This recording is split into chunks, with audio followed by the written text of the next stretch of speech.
일장 폭풍 전의 고요함 낡은 갈색 벽돌 건물들 사이로 좁고 구불구불한 골목길이 미로처럼 얽혀 있었다. 새벽부터 내린 보슬비는 지붕의 기와와 창문의 유리에 투명한 막을 씌웠고 거리는 축축한 잿빛으로 가라앉았다.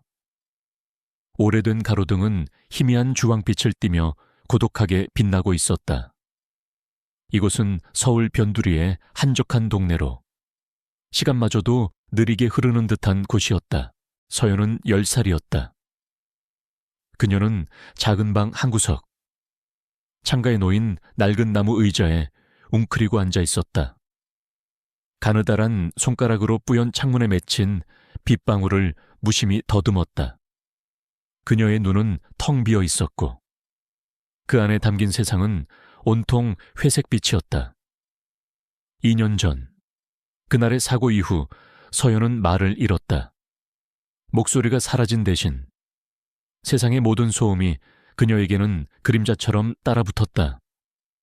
벽시계의 규칙적인 초침소리, 낡은 냉장고의 웅웅거리는 소리, 심지어 빗방울이 처에 떨어지는 희미한 소리까지도 그녀의 고요한 세계를 깨뜨리는 불청객처럼 느껴졌다. 저녁 시간, 식탁에는 단출한 볶음밥 한 접시가 놓여 있었다. 밥알 사이로 희미하게 풍기는 기름 냄새는 식욕을 돋우기보다는 오히려 그녀의 무감각한 일상을 강조하는 듯 했다. 서연은 젓가락을 들었다 놓기를 반복하며 한숨을 쉬었다. 텔레비전에서는 시끄러운 드라마가 흘러나왔지만 서연의 귀에는 아무런 의미 없는 잡음으로만 들릴 뿐이었다. 그녀는 밥알 하나하나를 천천히 입에 넣으며 기계적으로 움직였다. 식사를 마친 후에도 접시는 오랫동안 식탁 위에 그대로 놓여 있었다. 그녀의 삶은 마치 그 접시처럼 누군가 치워주기를 기다리는 듯한 정지된 상태였다. 서연의 부모님은 2년 전 사고 이후 딸의 병원비와 치료를 위해 모든 것을 쏟아부었다. 하지만 희망은 점차 희미해져 갔고 그들의 얼굴에는 피로와 절망이 깊게 드리워졌다. 아버지는 매일 밤 늦게까지 대리운전을 했고 어머니는 식당에서 허드레시를 하며 생계를 유지했다. 서연의 눈에 비친 부모님의 모습은 항상 지쳐 있었고 더 이상 예전처럼 밝게 웃지 않았다. 그녀는 자신이 부모님에게 큰 짐이 되고 있다는 사실을 어렴결에 느끼고 있었다. 그들의 고통을 덜어주고 싶었지만 그녀는 아무것도 할 수 없었다. 목소리마저 잃어버린 작은 아이는 그저 무력하게 지켜볼 수밖에 없었다. 서연아, 밥 다 먹었으면 설거지라도 좀 해놓으렴. 어머니의 지친 목소리가 들려왔지만 서연은 아무런 대답도 할 수 없었다. 그저 고개를 끄덕일 뿐이었다. 부모님은 더 이상 그녀에게 말을 시키지 않았다. 대화는 사라졌고 그들의 집안은 침묵과 무거운 한숨으로 가득 차 있었다. 서연은 그 침묵 속에서 더욱 고립되어 갔다. 그녀는 스스로를 세상과 분리된 섬처럼 느꼈다. 학교에서는 친구들과 어울리지 못했고 선생님들도 그녀를 특별하게 대하려 했지만 오히려 그 시선들이 그녀를 더 외롭게 만들었다. 그녀의 유일한 친구는 낡은 그림책들이었다. 그림책 속에 밝고 생동감 넘치는 세상은 그녀의 회색빛 현실과는 너무나도 달랐다. 어느 비 오는 오후, 서연은 늘 그랬듯 창가에 앉아 있었다. 창밖으로는 빗줄기가 더욱 거세지고 있었다. 그때 저 멀리 골목 어귀에서 희미한 울음소리가 들려왔다. 처음에는 바람소리인 줄 알았다. 하지만 울음소리는 점차 또렷해졌고 서연은 무언가 이상함을 직감했다. 그녀는 망설임 없이 우산을 들고 밖으로 나섰다. 골목을 따라 몇 걸음 걷자 빗줄기 아래 낡은 종이 상자가 눈에 들어왔다. 상자는 이미 비에 젖어 너덜거리고 있었고 그 안에서 희미한 낑낑거리는 소리가 흘러나왔다. 서연은 조심스럽게 상자 뚜껑을 열었다. 그리고 그 안에 담긴 것을 보고 숨을 들이켰다. 작은 강아지였다. 하얀 털은 빗물에 젖어 엉망이었고 얇은 몸은 추위에 떨고 있었다. 무엇보다 충격적인 것은 강아지의 눈이 거친 천 조각으로 단단히 가려져 있었다는 점이었다. 누군가 고의적으로 강아지를 버리고 간 것이 분명했다. 서연은 순간적으로 심장이 얼어붙는 듯한 고통을 느꼈다. 강아지의 모습은 마치 과거의 자신을 보는 것 같았다. 버려지고 고통받고 세상의 빛으로부터 격리된 존재. 그녀는 강아지에게서 자신과 같은 종류의 아픔을 읽어냈다. 비록 아무 말도 할 수 없었지만 서연의 눈은 강아지를 향한 깊은 연민으로 가득 찼다. 그녀는 작은 손을 뻗어 조심스럽게 강아지를 안아 올렸다. 차갑고 축축한 털 아래로 여린 심장이 불안하게 뛰고 있었다. 강아지는 서연의 품에 안기자 낑낑거림을 멈추고 그녀의 가슴팍에 얼굴을 비볐다. 그 작은 천이 서연의 얼어붙은 마음을 녹이는 듯 했다. 강아지의 목에는 낡고 다른 가죽 목걸이가 채워져 있었다. 서연은 목걸이를 만져보았다. 작고 희미한 글자들이 새겨져 있었다. 그녀는 손끝으로 글자들을 더듬었다.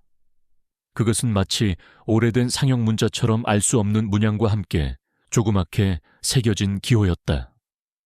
달아서 읽기 힘들었지만 서연은 그 기호에서 왠지 모를 익숙함과 동시에 신비로운 기운을 느꼈다. 마치 이 강아지가 그녀에게로 올 운명이었던 것처럼. 서연은 강아지를 꼭 안고 집으로 향했다. 비록 그녀의 삶은 여전히 어둡고 고독했지만 품 안에 안긴 작은 생명은 그녀에게 처음으로 따스한 온기를 전해주었다. 그녀는 이 작은 생명체를 하늘이라고 이름 붙였다. 잿빛 세상에 갑자기 나타난 한 줄기 빛처럼 하염없이 내리던 비가 그치고 먹구름 사이로 희미하게 푸른 하늘이 드러났기 때문이었다.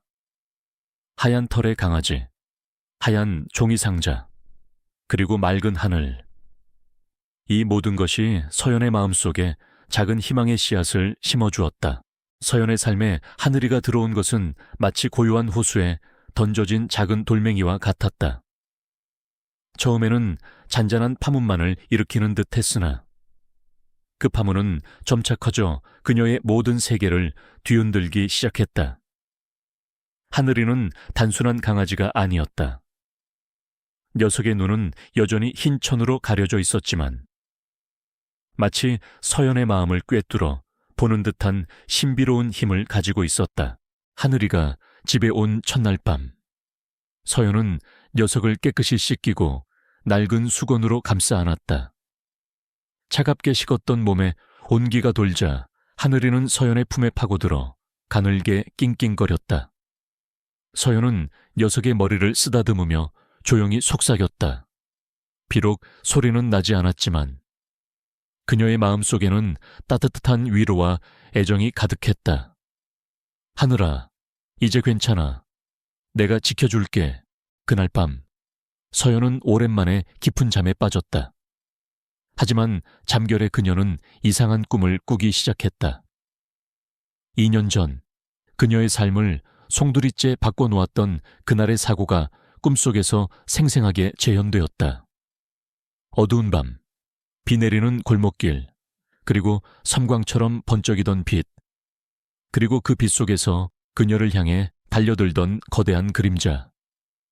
그녀는 비명을 지르려 했지만 목소리는 나오지 않았다. 식은땀을 흘리며 깨어났을 때 하늘이는 그녀의 옆에서 조용히 그녀를 바라보고 있었다.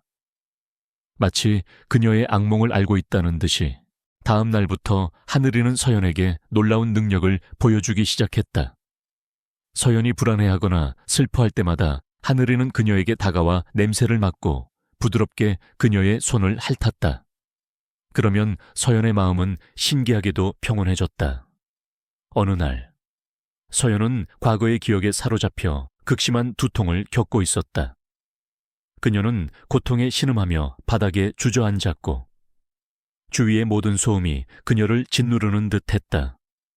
그때 하늘이가 서연의 머리맡에 다가와 낑낑거리더니 갑자기 몸에서 희미한 푸른빛이 뿜어져 나오기 시작했다. 그 빛은 부드럽게 서연의 머리를 감쌌고 신기하게도 그녀의 두통이 거짓말처럼 사라졌다. 서연은 눈을 크게 뜨고 하늘이를 바라보았다. 녀석은 아무 일도 없었다는 듯 서연의 품에 얼굴을 비볐다. 서연은 하늘이의 특별한 능력에 두려움을 느끼면서도 동시에 설명할 수 없는 이끌림을 느꼈다. 그녀는 하늘이가 자신을 치유해주고 있음을 직감했다. 하지만 동시에 불안감도 커져갔다. 이 작은 강아지가 어떻게 이런 능력을 가질 수 있는 것일까? 이 능력은 어디에서 온 것일까? 그녀는 하늘이의 목에 걸린 낡은 목걸이에 신비로운 기호를 다시 한번 자세히 살펴보았다.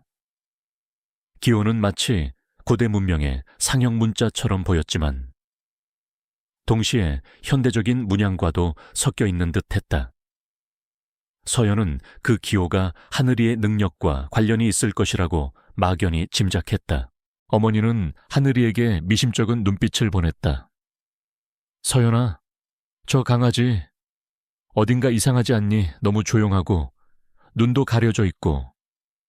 어머니는 불안한 표정으로 하늘이를 바라보았다. 서연은 아무 말 없이 하늘이를 꼭 안았다. 녀석은 서연의 품속에서 마치 자신을 지켜달라는 듯 작게 낑낑거렸다. 서연은 하늘이를 보호해야 한다는 강한 충동을 느꼈다. 녀석은 그녀의 유일한 위안이자 비밀스러운 친구였다. 서연의 방 한구석에는 낡은 상자 하나가 있었다. 그 안에는 2년 전 사고 당시 그녀가 가지고 있던 물건들이 담겨 있었다. 깨진 유리 조각이 박힌 고민형, 찢어진 동화책, 그리고 가장 중요한 것, 녹음기였다. 그 녹음기에는 사고 직전 그녀가 부모님과 함께 불렀던 노래가 담겨 있었다. 사고 이후 그 녹음기는 서연에게 유일한 소리의 기억이었다. 그녀는 종종 밤늦게 몰래 녹음기를 틀어 부모님의 목소리를 들었다. 그 목소리는 그녀에게 과거에 행복했던 순간을 떠올리게 하는 동시에 그녀가 잃어버린 목소리에 대한 슬픔을 다시금 일깨우곤 했다. 어느 날 서연은 평소처럼 녹음기를 틀려고 했다. 그때 하늘이가 갑자기 으르렁거리기 시작했다. 녀석은 서연의 손에 들린 녹음기를 향해 달려들더니 날카로운 이빨로 녹음기를 물어뜯기 시작했다. 서연은 깜짝 놀라 비명을 지르려 했지만 여전히 목소리는 나오지 않았다. 그녀는 하늘이를 말리려 했지만 녀석은 미친 듯이 녹음기를 파괴했다. 플라스틱이 부서지고 테이프가 엉망진창이 되었다. 결국 녹음기는 산산조각이 나버렸고 더 이상 아무 소리도 재생되지 않았다. 서연은 망연자실한 표정으로 부서진 녹음기를 바라보았다. 그녀의 유일한 위안이 산산조각이 난 것이다.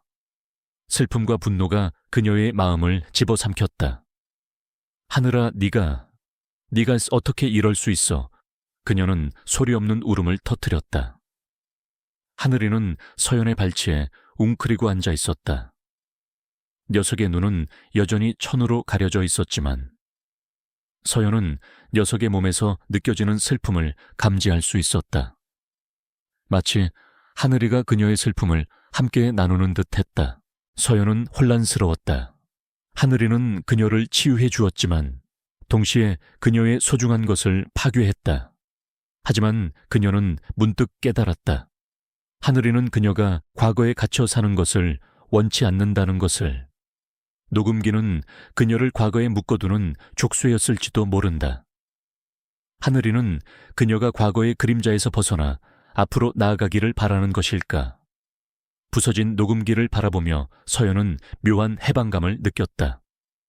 슬픔 속에서도 그녀는 강한 결심을 했다. 이제 더 이상 과거에 얽매이지 않겠다고. 그리고 하늘이의 비밀을 파헤치겠다고. 그녀는 이제 더 이상 외면할 수 없는 진실과 마주해야 했다. 그녀의 삶은 이제 돌이킬 수 없는 새로운 길로 접어들었다. 하늘이가 녹음기를 부셨던 날 이후 서연의 마음속에는 설명할 수 없는 감정의 소용돌이가 휘몰아쳤다. 슬픔, 분노, 그리고 동시에 알 수 없는 해방감. 그녀는 하늘이의 행동이 단순한 파괴가 아니라는 것을 어렴풋이 짐작했다. 녀석은 서연을 과거의 굴레에서 벗어나게 하려 한 것일까? 이 작은 강아지가 어떻게 그런 의도를 가질 수 있단 말인가? 서연은 하늘이의 신비로운 능력을 더 깊이 이해하고 싶었다. 어느 날 오후, 서연은 하늘이와 함께 집 근처 작은 공원을 산책하고 있었다. 가을바람이 쌀쌀하게 불었고 낙엽들이 발치에서 바스락거렸다. 하늘이는 서연의 옆에서 평화롭게 걷고 있었지만 서연의 마음은 평화롭지 않았다. 그녀는 계속해서 하늘이의 목에 걸린 낡은 목걸이에 신비로운 기회대에 생각했다. 그 기호는 마치 그녀의 잃어버린 기억과 연결되어 있는 듯 했다. 공원 한쪽 벤치에 앉아 쉬고 있을 때였다. 갑자기 멀리서 시끄러운 소리가 들려왔다. 3명의 건장한 남자들이 초등학생 남자아이 하나를 애워싸고 있었다. 그들은 아이의 가방을 뺏으려 하고 있었고 아이는 겁에 질려 울고 있었다. 서연은 얼어붙은 듯 그 장면을 지켜보았다. 그녀는 도움을 청하고 싶었지만 목소리는 나오지 않았다. 몸은 움직이지 않았다. 2년 전 그날의 사고 때처럼 그녀는 다시금 무력감에 사로잡혔다. 그때 서연의 품 안에 있던 하늘이가 갑자기 으르렁거리기 시작했다. 녀석은 서연의 품에서 뛰쳐나가 아이를 괴롭히는 남자들을 향해 맹렬히 달려들었다. 서연은 너무 놀라 숨을 멈췄다. 하늘이는 남자들의 발목 사이를 빠르게 오가며 그들을 혼란스럽게 만들었다. 녀석의 움직임은 믿을 수 없을 정도로 빨랐고 마치 그림자처럼 보였다. 남자들은 휘청거리며 비틀거렸고 그 순간 하늘이의 몸에서 희미한 푸른빛이 다시 한번 섬광처럼 터져나왔다. 그 빛은 한순간 남자들의 눈을 멀게 했고 그들은 비명을 지르며 도망치기 시작했다. 남자아이도 겁에 질린 채 도망쳤고 서연은 그 자리에 멍하니 서 있었다. 하늘이는 아무 일도 없었다는 듯 서연의 발치로 돌아와 그녀의 다리에 몸을 비볐다. 서연은 믿을 수 없다는 듯 하늘이를 내려다보았다. 녀석의 능력은 그녀가 상상했던 것 이상이었다. 단순한 치유를 넘어 이제는 보호의 힘까지 보여준 것이다. 서연은 심장이 격렬하게 뛰는 것을 느꼈다. 그 순간 그녀의 목에서 희미한 소리가 터져 나올 뻔했다. 아주 작고 알아들을 수 없는 소리였지만 분명 소리였다. 그녀는 자신의 손으로 목을 감싸 쥐었다. 마치 잃어버린 목소리가 돌아오려 하는 듯한 기묘한 감각이었다. 이 모든 광경을 멀리서 지켜보고 있는 사람이 있었다. 동네 어귀에서 작은 슈퍼마켓을 운영하는 장씨 아저씨였다. 장씨 아저씨는 늘 동네 사람들의 소식에 귀를 기울이는 호기심 많은 사람이었다. 그는 서연이 말을 잃은 것을 안타깝게 여겼고 늘 그녀에게 따뜻한 미소를 건네곤 했다. 그는 분명히 하늘이의 몸에서 빛이 뿜어져 나오는 것을 보았고 녀석의 비정상적인 움직임을 눈치챘다. 장씨 아저씨는 의심스러운 표정으로 눈을 비볐다. 내가 뭘 본 거지? 저 강아지. 보통 녀석이 아니군. 그는 곧바로 서연과 하늘이를 미행하기 시작했다. 그는 이 작은 강아지에게 무언가 특별한 비밀이 있다고 확신했다. 한편 공원에서 도망쳤던 남자들은 자신들이 겪은 일을 그분에게 보고했다. 그분은 이 동네의 어두운 이면을 지배하는 정체불명의 인물 K 아시, 로아이, 이었다. 개 한 마리 때문에 놓쳤다고 말도 안 되는 소리 하지 마라. 그들의 보고를 들은 그분은 분노의 찬목소리로 소리쳤다. 그 개가 빛을 냈다고, 그리고 믿을 수 없을 만큼 빨랐다고. 남자의 보고를 들은 그분의 눈이 차갑게 빛났다. 그 녀석이 틀림없어 드디어 나타났군. 그분은 한 장의 사진을 꺼냈다. 사진 속에는 하늘이의 목에 걸려있던 것과 똑같은 신비로운 기호가 선명하게 새겨져 있었다. 그는 과거부터 이 기호와 관련된 어떤 존재를 찾아 헤매고 있었다. 이제까지는 단순한 전설이라고만 생각했던 존재가 눈앞에 나타난 것이다. 그분은 섬뜩한 미소를 지었다. 그 강아지를 데려와라. 어떤 수를 써서라도. 내 계획을 완성하려면 그 녀석의 힘이 필요하다. 그는 부하들에게 서연과 하늘이를 감시하고 최대한 빨리 잡아오라는 명령을 내렸다. 그는 하늘이가 단순한 강아지가 아님을 직감했고 녀석의 능력이 자신의 거대한 음모의 핵심적인 요소가 될 것임을 깨달았다. 하늘이를 손에 넣는다면 자신의 야망은 현실이 될 터였다. 이 사실을 알 리 없는 서연은 하늘이와 함께 집으로 돌아왔다. 그녀는 이제 더 이상 하늘이의 존재를 외면할 수 없었다. 하늘이는 그녀의 잃어버린 목소리, 그리고 2년 전 그날의 사고와 깊이 연결되어 있음을 직감했다. 그녀는 침대에 앉아 하늘이의 목걸이에 새겨진 기호를 다시 한번 자세히 들여다보았다. 이 기호는 과연 무엇을 의미하는 것일까? 그녀는 어렴풋이 이 기호가 자신의 과거와 하늘이의 정체에 대한 실마리를 쥐고 있을 것이라고 생각했다. 그녀는 이제 더 이상 수동적으로 살지 않겠다고 다짐했다. 하늘이의 비밀을 파헤치고 자신의 목소리를 되찾고 그리고 그날의 진실을 마주하겠다고. 그녀의 조용했던 삶은 이제 거대한 폭풍 속으로 뛰어들 준비를 하고 있었다.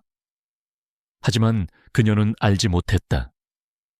이미 어둠의 그림자가 그녀와 하늘이를 집어삼키기 위해 서서히 다가오고 있다는 것을. 서연과 하늘이의 주변은 점차 어둠의 그림자로 뒤덮이기 시작했다. 장씨 아저씨는 하늘이의 능력을 목격한 후 서연을 걱정하기 시작했다.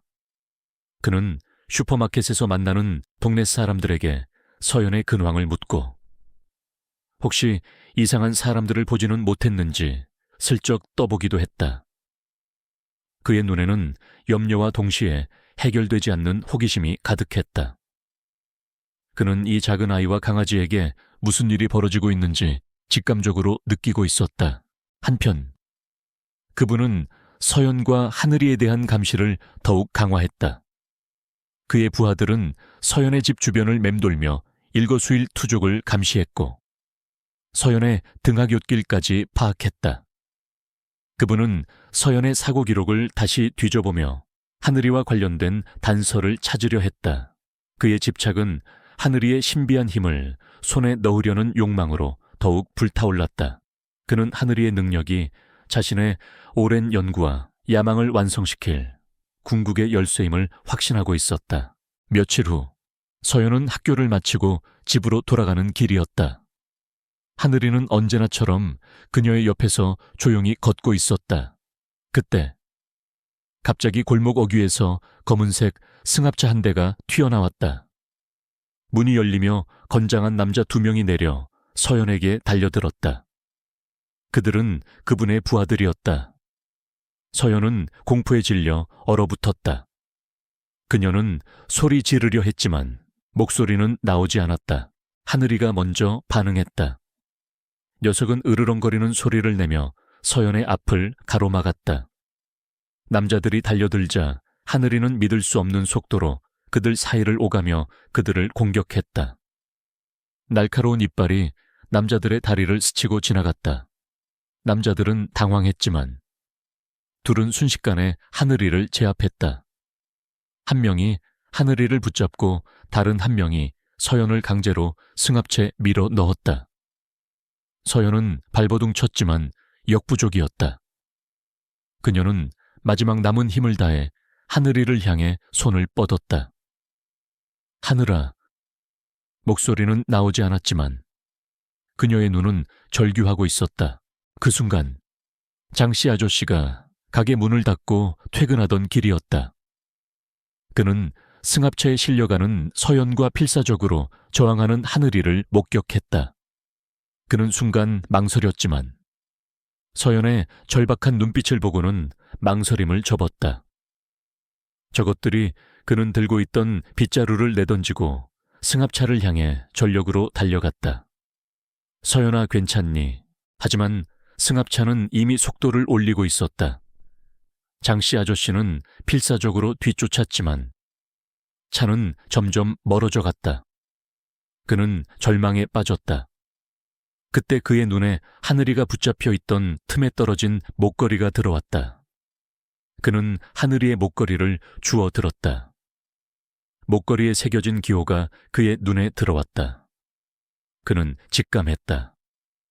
이 목걸이가 서연과 하늘이를 구할 실마리가 될 것이라고.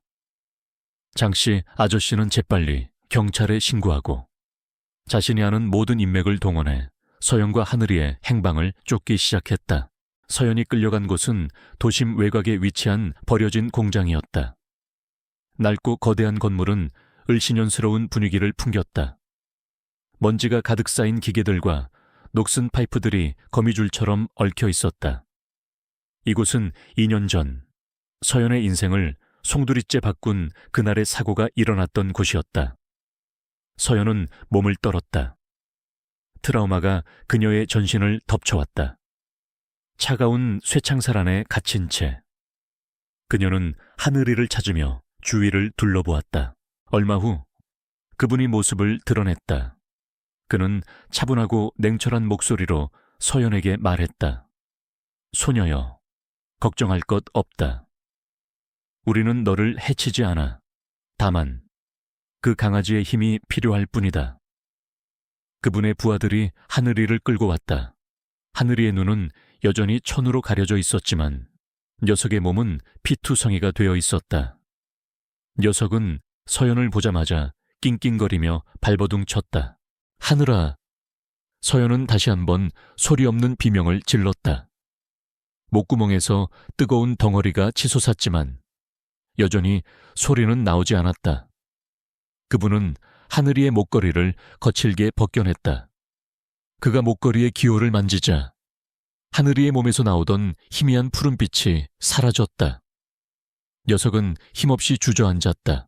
그분은 서연에게 다가와 차갑게 웃었다. 이 강아지는 단순한 동물이 아니다. 고대 유물의 힘을 지닌 존재이지. 2년 전 네가 이곳에서 그 빛을 흡수하려 했을 때 이 녀석이 너를 구하고 대신 그 힘을 얻었다. 그리고 그 충격으로 네가 목소리를 잃은 것이고 이제 이 힘은 내 것이 될 것이다. 그러면 나는 이 세상을 바꿀 수 있어. 그의 말이 서연의 머릿속에서 번개처럼 스쳐 지나갔다. 2년 전 그날의 기억이 퍼즐 조각처럼 맞춰지기 시작했다. 그녀는 이곳에서 빛나는 어떤 것을 보았고 그것을 향해 손을 뻗으려 했다. 그때 하늘이가 나타나 그녀를 밀쳐냈고 거대한 폭발음과 함께 그녀는 의식을 잃었다. 하늘이는 그녀를 구하기 위해 자신의 몸을 던졌던 것이다. 그리고 그 대가로 그녀는 목소리를 잃었고 하늘이는 그 힘을 얻게 된 것이다. 그분은 거대한 기계장치 앞에 하늘이를 묶었다. 기계는 윙윙거리는 소리를 내며 작동하기 시작했다. 그분은 냉정하게 말했다. 이 기계는 하늘이의 힘을 완전히 흡수할 것이다. 그리고 그 힘은 내 손에 들어올 거야. 자정까지 모든 준비를 마쳐야 한다. 시간이 얼마 없어. 서연은 절망에 빠졌다. 하늘이는 고통에 신음하고 있었다. 그녀는 아무것도 할 수 없었다. 무력감이 그녀를 짓눌렀다. 하늘이의 고통스러운 울음소리가 그녀의 귀를 찢는 듯 했다. 그녀의 눈에서는 뜨거운 눈물이 쉴 새 없이 흘러내렸다. 그녀는 필사적으로 탈출구를 찾았다. 그리고 그때 쇠창살 틈새로 보이는 낡은 망치를 발견했다. 희미한 희망의 불꽃이 그녀의 마음속에서 타올랐다. 그녀는 하늘이를 구할 유일한 방법은 오직 자신뿐임을 깨달았다. 그녀는 이제 더 이상 말을 잃은 나약한 소녀가 아니었다. 그녀는 사랑하는 친구를 구하기 위해 모든 것을 걸어야만 했다. 그녀의 생에 가장 거대하고 가장 고독한 싸움이 시작되려 하고 있었다. 서연의 눈에 비친 하늘이의 고통은 그녀의 심장을 찢는 듯 했다. 녀석의 약해진 몸뚱이는 낡은 기계에 묶여 있었고 알 수 없는 에너지 흡수 장치가 윙윙거리는 소리를 내며 작동하고 있었다. 그분은 만족스러운 표정으로 그 광경을 지켜보고 있었다. 그는 자신의 오랜 야망이 마침내 실현될 순간을 기다리고 있었다.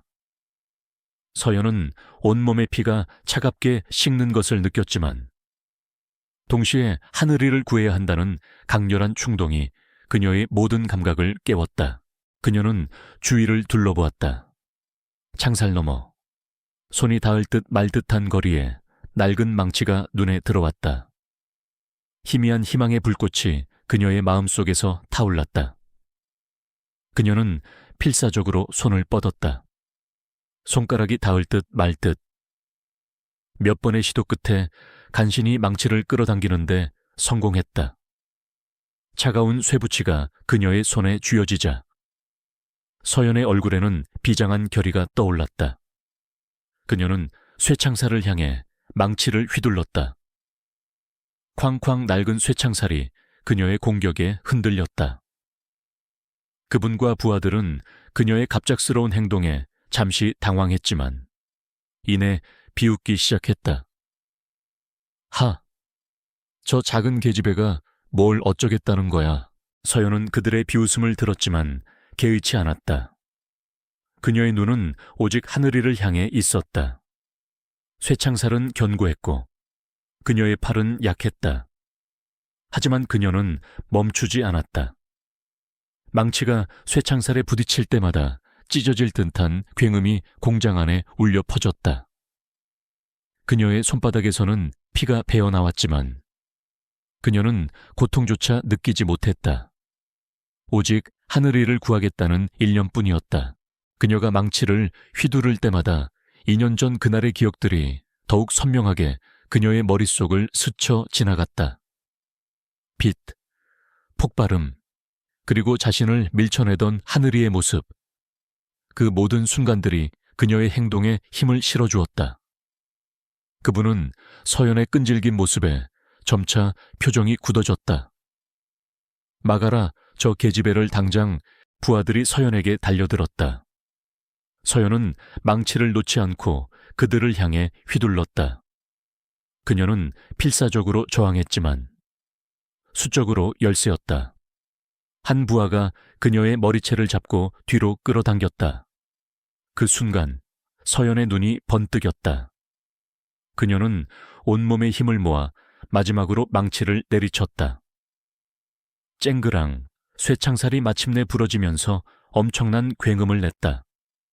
동시에 그분이 하늘이의 에너지를 완전히 흡수하려던 순간 기계장치에서 엄청난 과부하가 발생하며 스파크가 튀었다. 서연의 탈출과 동시에 시스템에 일시적인 오류가 발생한 것이다. 그 짧은 틈을 놓치지 않고 서연은 쇠창살을 빠져나와 하늘이를 향해 달려갔다. 하늘아, 목소리는 여전히 나오지 않았지만 그녀의 마음속에서는 절규가 터져나왔다. 그녀는 필사적으로 하늘이를 묶고 있는 쇠사슬을 풀려 했다. 그때 그분이 그녀의 앞을 가로막았다. 감히 방해하다니 내까짓게 뭘 할 수 있다고 그분은 서연을 강하게 밀쳐냈다. 서연은 바닥에 나뒹굴었다. 그녀의 눈에 피어오른 것은 절망이 아니었다. 그것은 분노였다. 그녀는 고통받는 하늘이를 바라보았다. 녀석은 이미 의식을 잃어가고 있었다. 안 돼. 하늘아. 그 순간 서연의 마음속에서 어떤 벽이 무너지는 듯 했다. 그녀는 잃어버렸던 기억의 마지막 조각을 찾아냈다. 그날의 사고. 그녀는 어떤 빛나는 물체를 발견하고 호기심에 손을 뻗었다. 하지만 그 빛은 불안정했고 거대한 에너지를 품고 있었다. 그 순간 하늘이가 그녀의 앞을 가로막아섰고 빛은 하늘이에게 흡수되며 폭발했다. 그 폭발의 여파로 서연은 날아가 정신을 잃었고 목소리를 잃게 된 것이다. 하늘이는 그녀를 구하기 위해 자신의 목숨을 걸고 그 위험한 에너지를 대신 흡수했던 것이다. 그녀의 소중한 친구가 자신을 위해 모든 것을 희생했다는 사실이 그녀의 심장을 강타했다. 그녀의 눈에서 뜨거운 눈물이 봇물처럼 쏟아져 내렸다. 고통, 슬픔, 그리고 미안함. 그 모든 감정들이 뒤섞여 그녀의 목구멍을 뚫고 나왔다. 하늘아, 하늘아. 그것은 2년 만에 터져나온 서연의 목소리였다. 갈라지고 쉬어 있었지만 분명한 목소리였다. 그녀의 절규는 공장 안에 메아리 쳤다. 그분과 부하들은 너무나 놀라 얼어붙었다. 말을 잃었던 아이가, 소리를 잃었던 아이가 이제 목소리를 되찾은 것이다. 그 순간 하늘이의 몸에서 희미하게 빛이 뿜어져 나오기 시작했다. 서연의 목소리에 반응하듯 잠들어 있던 하늘이의 에너지가 다시금 깨어나는 듯 했다. 그분은 당황했지만 이내 냉정함을 되찾았다. 말도 안 돼. 저런 힘은. 그는 다시 기계 장치를 조작하려 했다. 하지만 이미 늦었다. 서연은 하늘이의 곁으로 달려가 녀석을 감싸 안았다. 하늘아, 미안해. 내가 널 구할게. 서연의 눈에서 흐르던 눈물이 하늘이의 얼굴에 떨어졌다. 그 순간 하늘이의 몸에서 뿜어져 나오던 빛이 거대한 섬광으로 변했다. 빛은 공장 안을 가득 채웠고 그분과 부하들은 눈을 가리며 비명을 질렀다. 그 빛은 물리적인 힘을 가진 에너지였다. 빛의 파동이 그분과 부하들을 강하게 밀쳐냈다. 그들은 여기저기 부딪히며 쓰러졌다. 바로 그때 공장 문이 부서지며 경찰들이 들이닥쳤다. 장씨 아저씨가 제보한 덕분이었다. 경찰들은 순식간에 그분과 부하들을 제압했다. 장씨 아저씨도 걱정스러운 표정으로 공장 안으로 들어섰다. 그는 눈부신 빛 속에서 서로를 마주보고 있는 서연과 하늘이를 발견했다. 빛이 서서히 사그라들자 사람들의 시선이 서연에게로 향했다. 서연은 하늘이를 품에 안고 일어섰다. 그녀의 얼굴에는 눈물과 콧물이 뒤범벅되어 있었지만 그녀의 눈은 강렬하게 빛나고 있었다. 하늘이는 저를 구했어요. 그녀의 목소리는 여전히 불안정했지만 분명하게 공장 안에 울려 퍼졌다. 그녀의 말에 경찰들은 놀란 표정으로 그녀를 바라보았다. 이 모든 광경을 지켜보고 있던 사람들은 충격에 휩싸였다. 말을 잃었던 아이가 목소리를 되찾고 빛을 뿜어내는 강아지를 지키는 모습은 마치 한 편의 기적과도 같았다. 처음에 그녀를 비웃었던 그분의 부하들은 겁에 질린 채 서연을 바라보았다. 그들의 얼굴에는 경멸 대신 두려움과 경외심이 교차했다.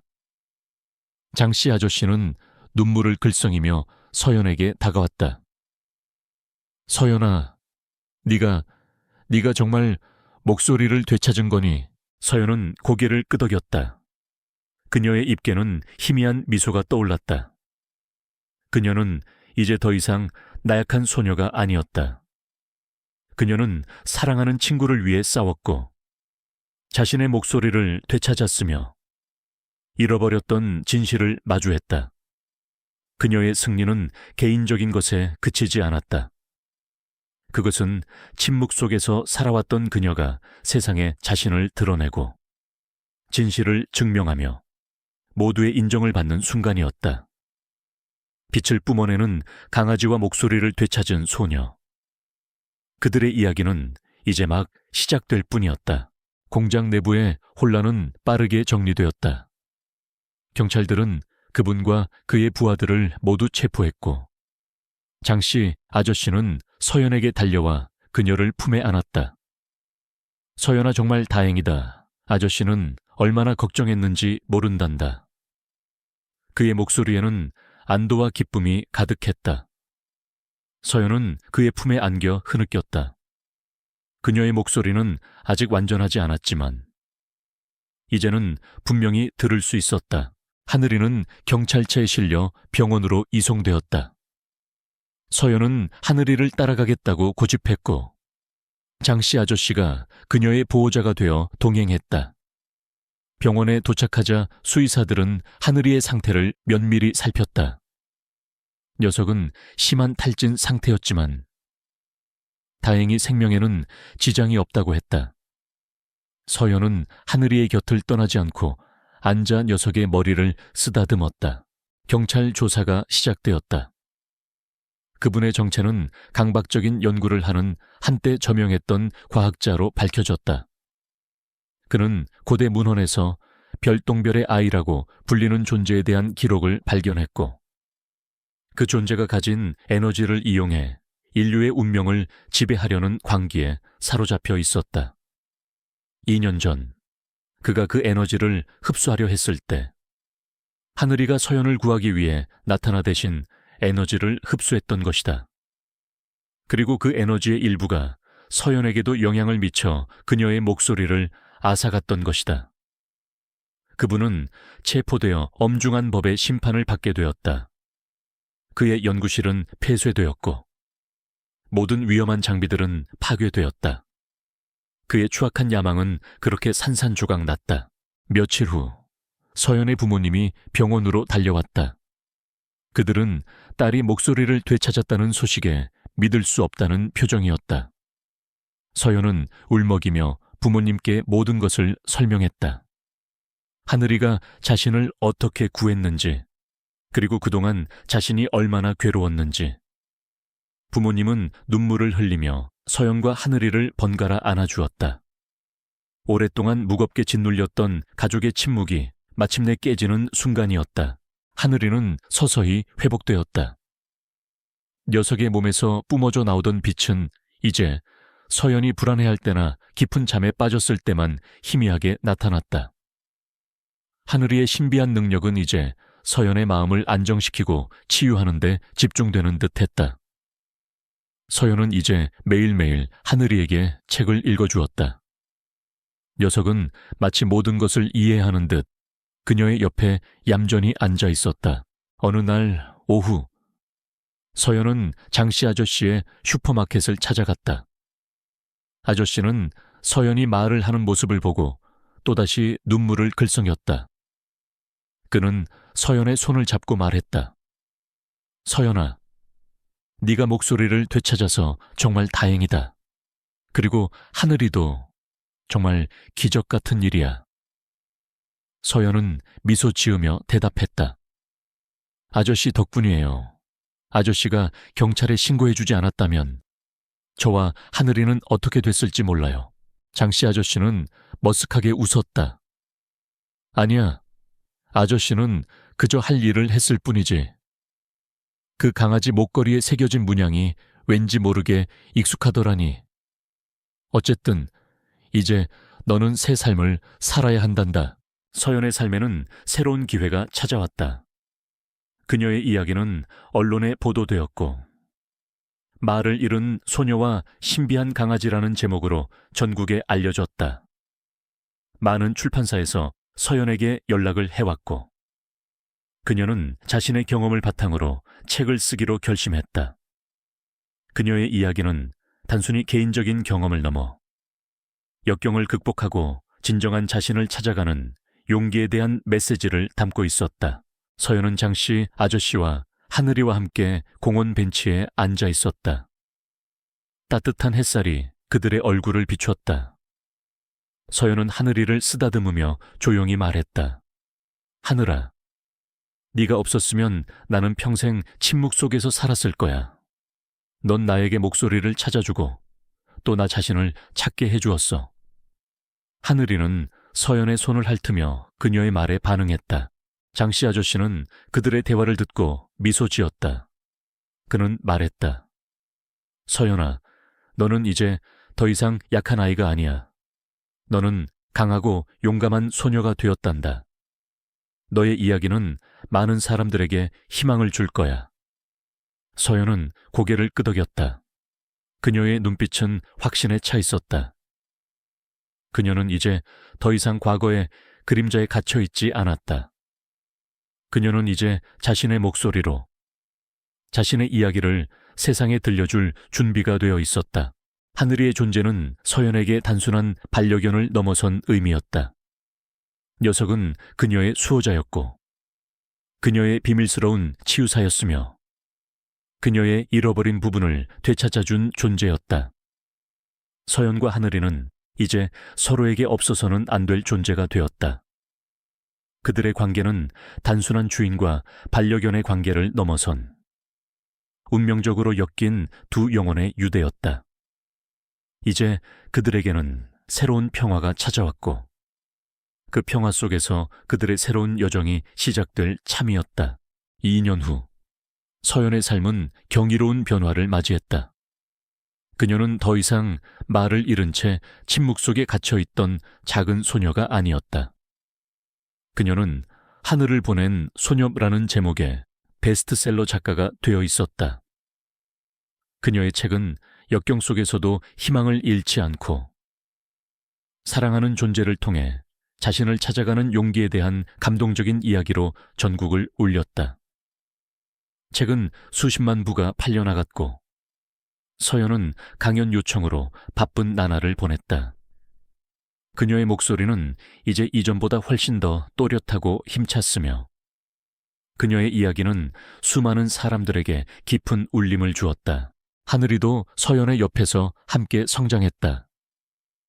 녀석의 몸에서 뿜어져 나오던 신비로운 빛은 이제 자유자재로 제어할 수 있게 되었고 하늘이는 공식적인 심리치료견으로 활동하게 되었다.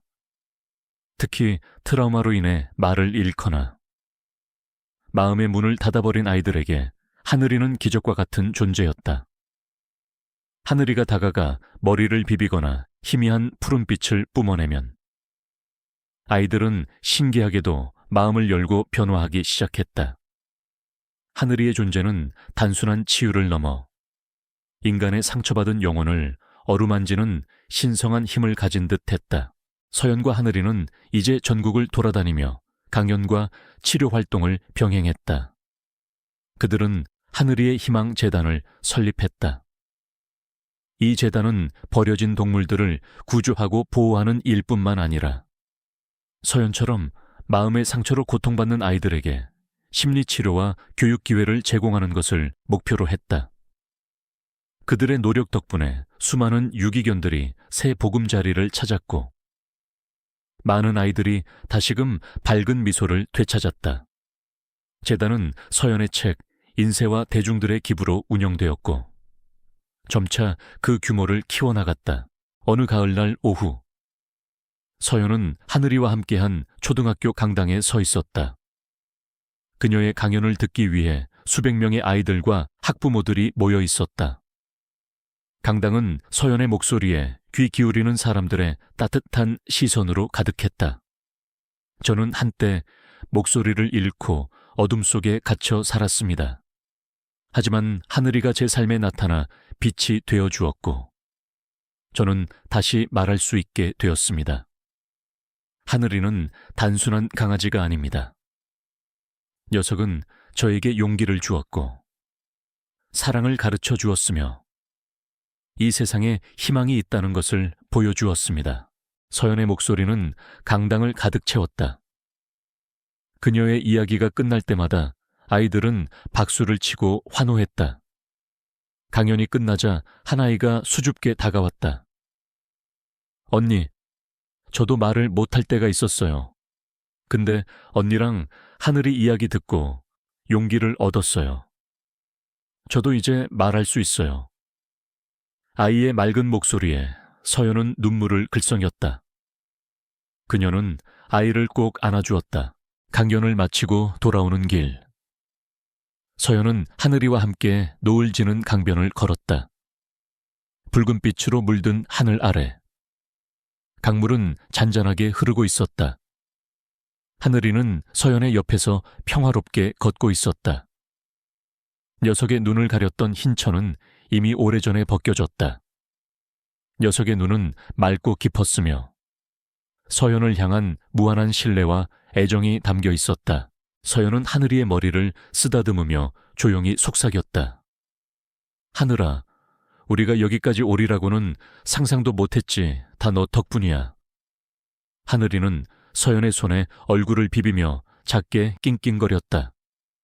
그녀는 지난 날들을 회상했다. 버려진 강아지를 품에 안았던 비 오는 날, 목소리를 되찾았던 절규의 순간, 그리고 지금 이 평화로운 순간까지. 이 모든 것이 마치 꿈만 같았다. 그녀의 시선은 강물 너머, 저 멀리 빛나는 도심의 불빛을 향했다. 한때 그녀를 짓눌렀던 어둠은 사라지고 이제 그녀의 앞에는 찬란한 미래가 펼쳐져 있었다. 그녀는 혼자가 아니었다. 하늘이가 그녀의 곁에 있었고 그녀의 이야기를 통해 희망을 얻은 수많은 사람들이 그녀와 함께였다. 그녀의 삶은 이제 자신만을 위한 것이 아니었다. 그녀는 자신의 목소리와 하늘이의 힘으로 세상에 긍정적인 영향을 미치는 존재가 되었다. 서연은 하늘이의 목에 걸린 낡은 목걸이를 다시 한번 만져보았다. 목걸이에 새겨진 신비로운 기호는 이제 더 이상 알 수 없는 불안의 상징이 아니었다. 그것은 용기, 희망, 그리고 기적을 상징하는 문양이 되었다. 서연은 하늘이와 함께 앞으로도 계속해서 더 많은 이들에게 희망을 전하고 따뜻한 세상을 만들어갈 것이라는 확신을 가지고 있었다. 그들의 이야기는 영원히 이어질 것이었다. 흥미진진한 이야기 잘 읽으셨나요? 여러분의 상상력을 자극하고 마음을 울리는 더 많은 이야기를 원하신다면 지금 바로 채널을 구독하고 알림 설정을 켜주세요. 다음 이야기에서 만나요.